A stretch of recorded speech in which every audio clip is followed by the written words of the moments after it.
চারজন এমপি আমরণ অনশন করব। আওয়ামী লীগ প্রতিষ্ঠা করতে জানে না, আওয়ামী লীগ শুধু ধ্বংস করতে জানে, কিন্তু বিএনপি গড়তে জানে। মাননীয় স্পিকার, ভৌগোলিক কারণে ফেনী জেলা অত্যন্ত গুরুত্বপূর্ণ জেলা। গত কয়েক বছর ধরে ফেনীবাসী উন্নয়ন থেকে বঞ্চিত। আমরা এই সংসদে ফেনী থেকে চারজন এমপি এসেছি, আমরা একজন যোগ্য মন্ত্রী পেয়েছি। আমাদের চারজন এমপির প্রাণের দাবি, আমাদের ফেনীর গণমানুষের দাবি, ফেনীতে একটি সরকারি মেডিকেল কলেজ প্রতিষ্ঠা করতে হবে। ইতিপূর্বে ফেনীতে একটি প্রাইভেট মেডিকেল কলেজ প্রতিষ্ঠিত হয়েছিল।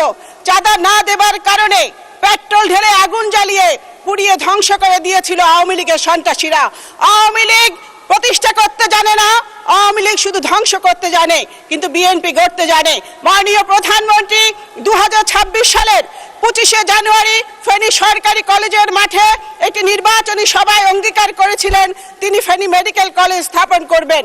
এই দাবিটি যতদিন পূরণ না হবে মাননীয় স্পিকার, ততদিন এই দাবির পক্ষে এই সংসদে কথা বলে যাব।